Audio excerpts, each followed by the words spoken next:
What's up, everyone? So, in this video, I would like to talk about climate change. Does climate change exist? What do I think about it? Well, I think, for one, that climate change is a real thing, and I'll explain what I mean by that because a lot of people um, have different ideas of climate change. So, it really depends on our idea of climate change. I think for the most part, when people talk about climate change, they're talking about the Earth is rising in temperature, and it's going to get so bad to the point that it's going to, you know, make some places uninhabitable, or it's going to damage, be destructive to the Earth. So I think that is probably the accepted idea of climate change, at least amongst most scientists. So, what do I think? Well, for one, I think that the Earth's climate is always changing: warm, hot, cold, everything in between. The Earth's climate is always changing. Now, is the Earth warming? I think that the Earth goes through cycles. I think that the Earth can be shown to have been much hotter in the past than it is presently right now. And also, we could show in the past that the Earth went through periods of cooling, like the Ice Age. So you have warming periods and you have cooling periods. So if we truly are going through a warming period right now, I wouldn't find that um, surprising at all, given what we know about the past. It's just something that the Earth does. There's also things where the sun can give off more heat that warms the Earth. So, like solar spots, I think that's what they're called, and that would warm the Earth. So there's like cycles too that the sun goes through, as far as I'm aware. I'm not an expert by no means, so please, if I'm wrong about this, correct me. But this is just the knowledge that I have, and so I think what drives a lot of the climate change is political in nature. Actually, I think that a lot of the scientists are, I think a lot of them, whether they know it or not, are influenced politically, because there is a political thing when it comes to climate change. Because if if you have a whole party of people, okay, we'll use the Democrats, that are pushing for the Green New Deal, which is this idea that we should get rid of all fossil fuels, and because it's warming the earth and it's going to cause this destruction and stuff, then they're going to look to scientists that agree with them.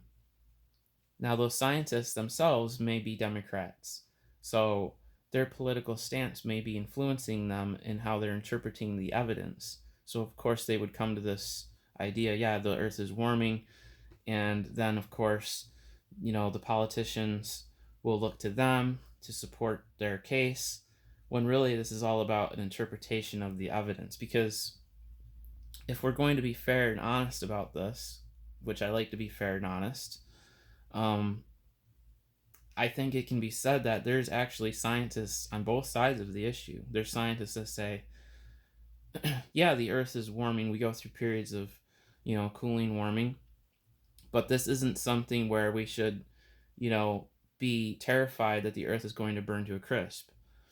There were politicians like Al Gore who, I think they predicted, like in 2000 or something, that New York City or something was going to be underwater. I don't know. They had some crazy weird thing, but anyways, it never came true. Okay, it was a lot of propaganda. So it's one of those things where sometimes people get caught in this trap, or if they're debating, they'll say, "See, you're a climate change denier."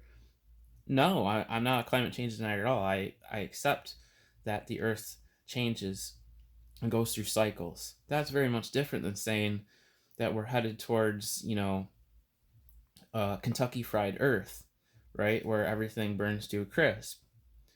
Um, and just to think about the amount of change that they do say is occurring is something ridiculously small, like 0.001 or whatever percent that the Earth is actually warming by whatever year, like 2030, or let's say. Because I remember the thing about the Green New Deal, or no, it was the Paris Climate Accord. Trump didn't sign into the Paris Climate Accord or agree with that because the change was so minimal and so insignificant that if he was to um, sign in with this agreement, the agreement itself would have actually done more damage, destruction, as far as the economy was concerned, than the environment. But he at the same time wanted to help improve the environment, have clean water, have clean air. These are all things that we want to have, while at the same time not wrecking and destroying our economy, which I think is a fair and sensible thing to do. So, when you have Democrats saying, yeah, we want to get rid of all the vehicles and all these things, just imagine what that would do to the economy and just, the infrastructure. Like everything would just collapse because you need fossil fuels for a lot of different things, not just for running your car. It gives us running water, heat. It's really important, to have a civilization, a functioning civilization. So I guess I'm not one of these people that think that the earth is just going to, burn to a crisp. Now I don't know what will happen in, 500 years or 1,000 years. I don't know what would happen. I guess it's anybody's guess, and you would have to base that on, okay, the earth is warming by 1 degree every year, so and then basically make a prediction that, yeah, if it stays on track. And that's one of the problems, I think, with what do they call it, uniformitarianism, where everything that happens now was the way that it was happening in the past, like the rates of things. But to me, that would mean that you would have to have known that that was the same way before you were even alive. And you may be using that, you may be looking at evidence or whatever, interpreting to fit that model, but you don't know if that's actually the case, because what if something shows up where that wasn't the case? So a lot of times we find things and then they try to like fit or come up with like some rescuing theory or suggestion. Oh yeah, this is the reason why this occurred, but that's only because you're trying to rescue your uniformitarianism. That's just an idea. I'm not saying that it's the case, but I'm just trying to like understand and reason how these things come to be. So, um, if the Earth was to be hit by an asteroid, then the whole climate change thing kind of is a moot point, right? Because if an asteroid was big enough, it would pretty much destroy most things on Earth. So that's why I said we can't actually predict with 100% accuracy, even if you want to go with this doomsday climate change model, that this is going to actually happen. We can look at the temperatures year after year after year, but then again, if you look at the history of Earth's temperature and how it went through this cooling and then warming and then cooling and then warming, and you look at how many years it was cooling and then how many years it was warming, how do we know that's not going to occur right now or in the future? That's why I said the Earth goes through cycles, the sun's going through cycles, and then you have to figure out, or you have to think about, well, there's other factors that could maybe influence these things.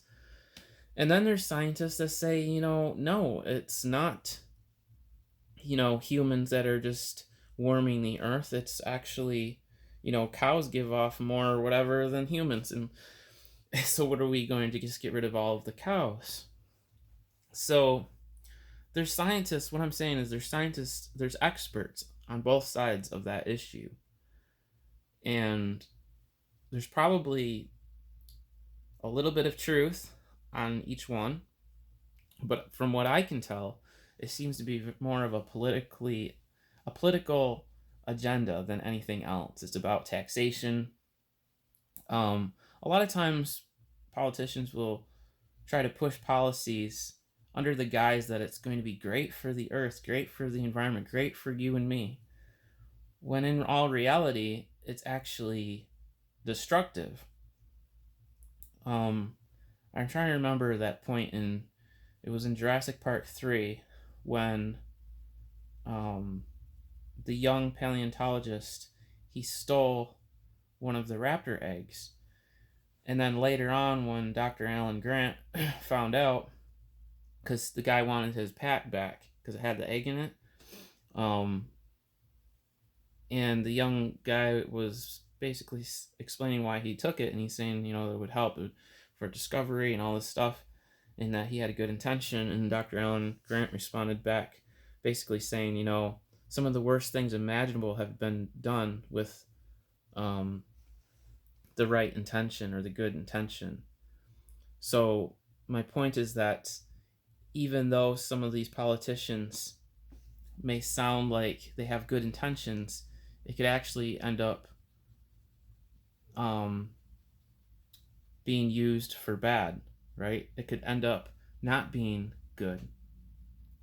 It's just like with technology, a lot of times they talk about all these technologically new things that they're developing and how they're going to be helpful for people who have Alzheimer's and Parkinson's and things. And while that's all true, a lot of times it's under the guise of helping you when there's actually something more sinister behind the scenes, such as more control over you, such as maybe putting a chip, in you without your consent, or just things like that, where they make it sound as if it's going to be so helpful, but you don't take into account the implications of everything else or the consequences of doing that. It's almost like, again, I'm thinking of Jurassic Park in the first movie where Ian Malcolm is talking to John Hammond about his park, about, that he just opened, and he says, your scientists were so preoccupied whether or not they could that they didn't stop to think if they should. You're wielding this power like a child that's just gotten a new toy. And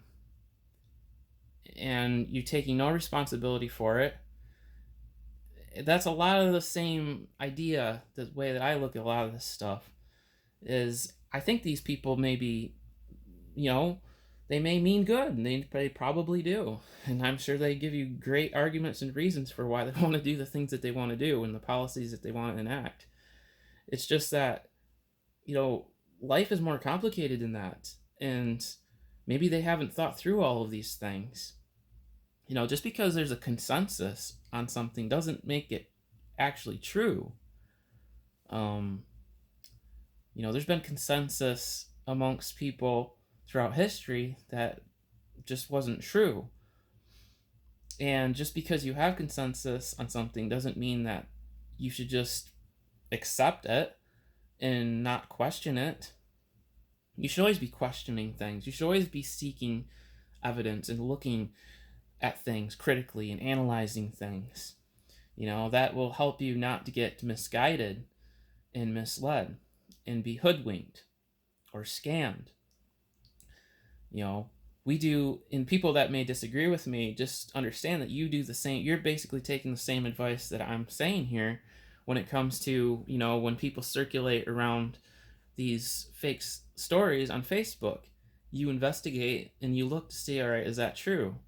What do we have to know this, if that's the case or not? So that's kind of how I approach the whole climate change thing. Is I'm not just listening and hearing one side of things from scientists, but I'm also looking at this holistically. I'm looking at the whole gamut of ideas and opinions and research and evidence, and then I'm drawing some conclusions based on that, but I'm not making any dogmatic statements either. And I think what a lot of times people like to do is try to corner you into a position and say, yeah, you're like this and you think this and you're a bad person for this and that and this and that. Well, no, I'm just looking at everything and I'm trying to be intellectually honest about it all. So, I do think that there's good grounds for me saying that a lot of it is political in nature. Um, and I do think that if the scientists are seeing the Earth warm, I have no problem with that because I have already pointed out the fact that the Earth has warmed in the past. I mean, think about this. Even though I'm not I don't believe in the evolution that a lot of people do, and that I'm a young Earth creationist. Okay, think about this.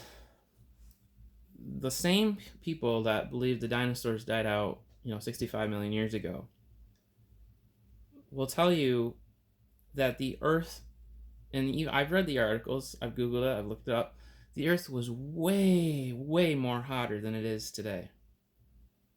Life still found a way. Still existed. We're here. You're watching this video. We didn't all burn to a crisp. Now, the narrative that you're hearing today on the news and from politicians is that if we don't do anything right now, we're all going to die and we're all going to be burnt to a crisp. But from their same understanding of things, it's from their same worldview, or from the same things that they write and they talk about, they already said in the past that it was way hotter than it is today.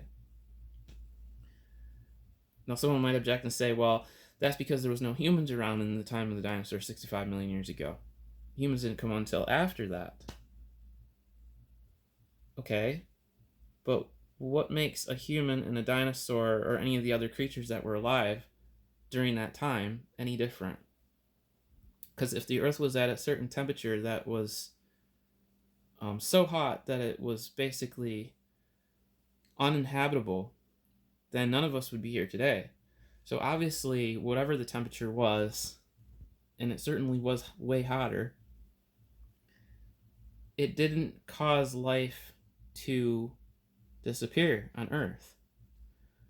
So that's why I am skeptical when I hear the alarmists and people speak as if, in 10 years or 50 years, the Earth is going to burn to a crisp, or some parts of the Earth might burn to a crisp. If there's some parts of the Earth that warm up, that's not something that would surprise me at all because it's happened throughout history. That's just what happens. That's just part of the natural cycle of things. So I wouldn't find that to be surprising at all. That's probably what the evidence would say.